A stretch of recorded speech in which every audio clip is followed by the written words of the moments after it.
Друзья, ну что, это Pi, одна из самых популярных оболочек для ваших и-агентов прямо сейчас. И я тестирую эту оболочку уже несколько недель, и хочу сказать, что популярность здесь вполне себе заслуженная. Здесь есть несколько крутейших вещей, о которых вам стоит знать. Я хочу вам предложить такой формат видео. Мы с вами буквально за несколько минут пройдемся по ним, так чтобы вы поняли, подходит вам эта оболочка либо нет. А по некоторым аспектам углубимся в детали и посмотрим, каким образом это все работает. И начать я бы хотел с философии этого проекта. В отличие от других оболочек, которые, в принципе, сейчас популярны на рынке и умеют делать вообще все, философия Pi другая. Разработчики этого проекта говорят, мы вам даем только ядро, которая содержит в себе несколько примитивов. Первый примитив — это чтение, то есть оболочка умеет читать файлы. Второй — это команды, то есть выполнять баш-команды в вашем терминале. Третье — это правки, то есть делать непосредственные редактирование файлов, которые у вас есть в каталоге вашего проекта. Умеет записывать файлы, естественно, умеет менеджерить, создавать сессии, и все. Только эти 5 примитивов, которые требуются для того, чтобы ваш агент функционировал и мог делать огромное количество вещей.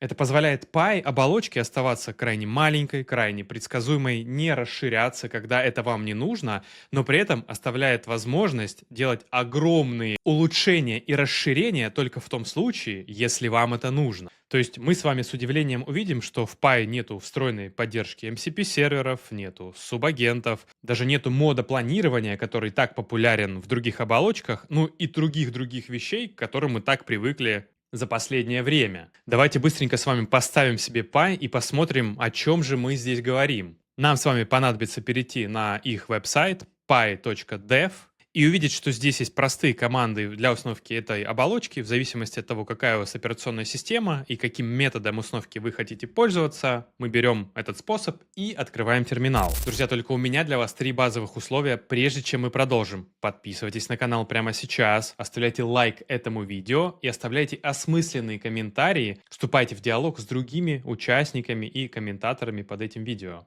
Ну а мы погнали дальше.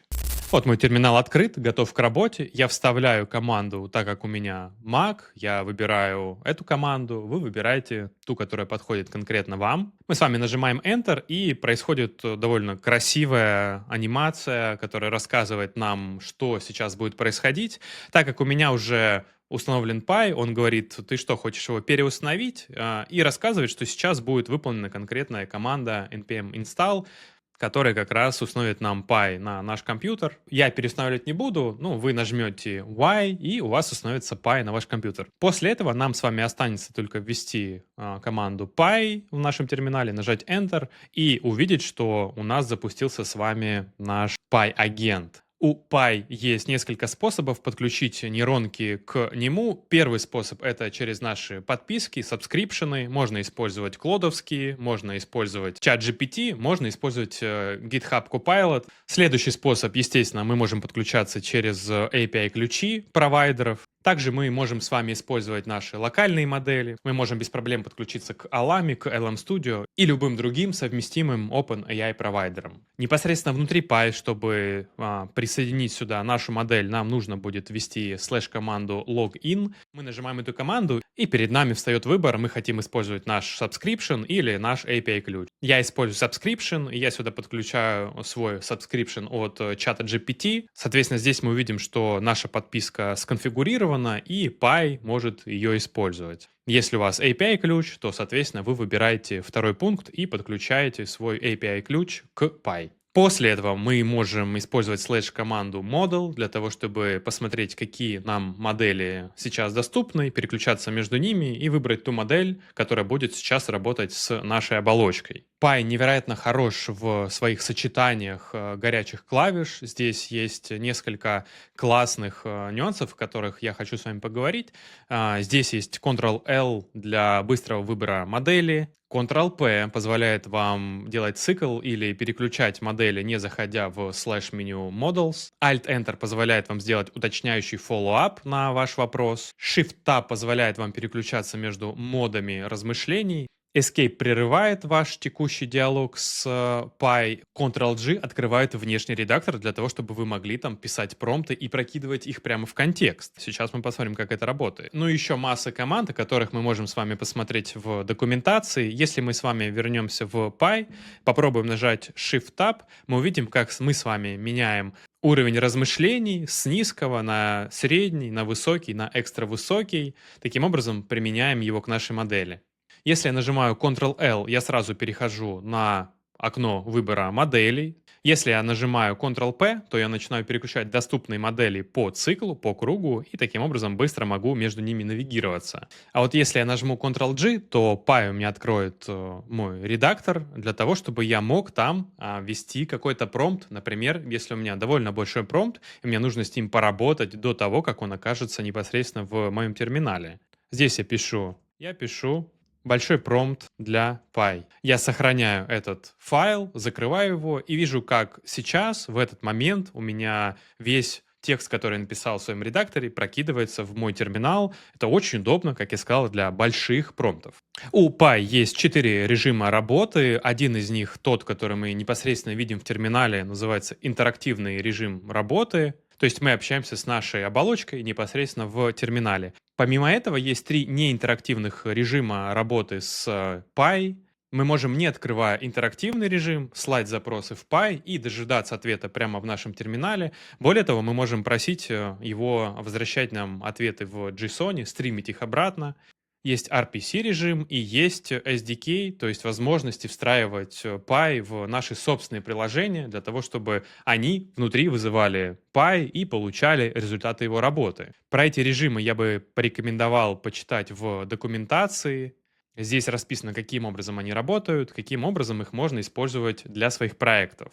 Если мы перейдем в наш терминал, и мы видим, что сейчас мы не запустили интерактивный режим Py, мы можем нажать Py, потом /p, написать какой-нибудь вопрос, нажать Enter, и в этот момент Py запускается, отрабатывает наш запрос и возвращает прямо в терминал ответ «Привет, чем могу помочь?». Также мы к своему запросу можем добавить флаг mod.json, и с этого момента нам ответ будет стримиться в формате JSON. Мы можем получать его в прямом эфире, смотреть, каким образом нейронка отрабатывает, и уже парсить ответы на своей стороне, обрабатывать их так, как нам это нужно. За что особенно любят Py, это за работу с сессиями, то есть в Py сессии это по сути деревья, от которых вы можете ответвляться, возвращаться на необходимые места вашей коммуникации, вашей сессии, делать в них форки и начинать разгонять сессию с этого же момента, но по другой ветке, при этом ваша оригинальная сессия будет оставаться нетронутой. Для этого у Py есть несколько команд.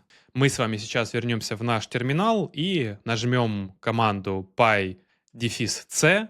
Это означает, что мы хотим продолжить нашу последнюю сессию. Мы видим, что все, что в ней происходило, сейчас прокинулось в наш терминал. Давайте закроем еще раз. Если же мы с вами ведем py-r, тогда нам с вами Py предложит на выбор несколько последних сессий, которые мы сможем продолжить и вернуться непосредственно в какую-то сессию, где мы с вами были не так давно. Когда я нахожусь в какой-то сессии, я могу выбрать /команду fork.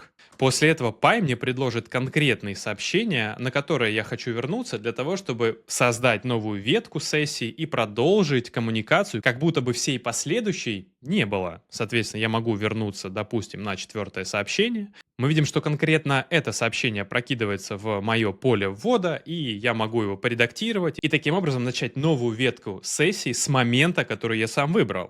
Кстати, друзья, ссылки на все источники, которые мы с вами сейчас обсуждаем, я прикреплю в свою бесплатную телеграм-группу, чтобы вы могли идти по моим шагам и тестировать все, что я сейчас вам тут показываю. Для того, чтобы понять разницу между командами fork, clone или tree, мы должны пройти в документацию и увидеть, что по сути это работа с файлами сессий, которые лежат у нас на компьютере. То есть, когда мы делаем новое дерево сессий, то мы, по сути, остаемся в том же самом файле сессии. Когда мы форкаем или делаем клон, мы с вами создаем новый файл сессии. Изучите типичные use cases и пользуйтесь именно тем методом, который подходит под ваш кейс. Но нюанс, который мы с вами должны понимать, что даже если мы возвращаемся к какой-то точке сессии, то все файлы, которые были созданы в рамках нашей сессии, не откатываются к этой точке. То есть Py по умолчанию не менеджерит версии ваших файлов. Соответственно, вам нужно придумывать другие способы, использовать Git для того, чтобы контролировать, какая версия файла у вас сейчас в сессии. Обязательно имейте это в виду. Если мы говорим про то, каким образом собирается промпт в Py, то, по сути, он состоит из нескольких слоев, и мы ими всеми можем управлять. Если мы ничего не делаем с нашим Py, то изначально в нейронку уходит наш user prompt. Опционально, если в нашем Py добавлены скиллы, то туда добавляются описания всех скиллов. Также, если в наш Py добавлены файлы agentsmd или claudemd, то Py воспринимает их как правило проекта, поэтому все, что лежит в этих файлах, будет тоже добавляться в системный промпт. Еще один тип файла, который Py будет воспринимать как системный и тянуть оттуда данные в системный промпт, это файл append system. Это файл, который используется намного реже в практике, но вы должны о нем знать, что все, что будет лежать в вашем проекте или в системном каталоге в файле appendsystem.md, будет добавляться к системному промпту в Py. И в самом конце к каждому промпту добавляются текущая дата и рабочий каталог, в котором сейчас вы работаете. И весь этот пирог отправляется в вашу нейронку. Как я и сказал, это невероятно удобно, потому что вы всегда знаете, что конкретно будет добавлено и уходить в вашу нейронку. И это одно из ключевых отличий от других оболочек, в которых завернуто очень большое количество всего, что вам никогда не потребуется в работе с вашим искусственным интеллектом. Два инструмента, которые зашиты в Py изначально, это работа со скиллами и работа с промптами. Промпты — это аналоги workflows из Antigravity и из Claude Code, ну, ровно как и скиллы, используются ровно по тем же принципам, которые есть в других оболочках. Для того, чтобы добавить новый промпт в ваш Py, вам необходимо создать каталог .py, внутри создать каталог prompts и внутри создать текстовый файл вашего промпта, где вы прописываете тот промпт, который хотите вызывать прямо через слэш-команду. Соответственно, я себе создал промпт hello md, и если я теперь зайду в свой Py, я увижу, что у меня добавляется промпт hello, который теперь доступен как слэш-команда. Я начинаю его вводить, нажимаю Enter, и заполняется мой терминал фразой say hi, и теперь он мне ответит привет. Ну вот, мне ответил привет. Чтобы установить какой-нибудь скилл в наш Py, можно найти интересующих нас. Допустим, мы хотим дать нашему Py возможность выходить в интернет, использовать Brave Search. Мы с вами забираем прямо ссылку на GitHub этого скилла, говорим «установи скилл в проект», отдаем это все нашему Py и ждем, каким образом он это отработает. Сейчас он изучает каталог, изучает, какими командами устанавливаются скиллы. Итак, Py создает мне новый каталог .agents, там skills, и дальше уже все скиллы, которые были в GitHub репозитории, который я ему отдал. Теперь, если перезапущу Py, то я вижу, что теперь он имеет доступ к нескольким скиллам и одному промпту, который мы вместе с вами только что создали. Друзья, как вы можете видеть, в Py нету MCP-серверов, нету to-do-листов, нету режима планирования и большого количества вещей, к которым мы с вами привыкли, поэтому у Py есть такое понятие, как extensions, то есть расширение, пакеты. Если мы с вами обратно вернемся на сайт Py и здесь перейдем на вкладочку Packages, пакеты, вы увидите каталог расширений, которые добавляют вашему Py огромное количество новых возможностей, например, субагенты, например, доступ к веб-поиску, или тот самый MCP-адаптер, который позволяет подключать MCP-серверы к вашему Py-агенту. И огромное-огромное количество улучшений, которые вы можете добавить к Py. Я повторюсь, что сама философия этого проекта диктует оставлять саму оболочку минимальной настолько, насколько вам это нужно, и только при необходимости, и если ваши кейсы тому соответствуют, добавлять туда новые возможности, которые полезны именно для вас. Ну что, друзья, обязательно пробуйте эту оболочку, пишите в комментариях, используете ли уже, если да, то насколько она полезна, насколько она крута в сравнении с другими оболочками, с Гермесом, с Кодексом, с Claude Code. Обязательно подписывайтесь на канал, оставляйте лайк этому видео и пишите осмысленные комменты, вступайте в диалог с другими комментаторами.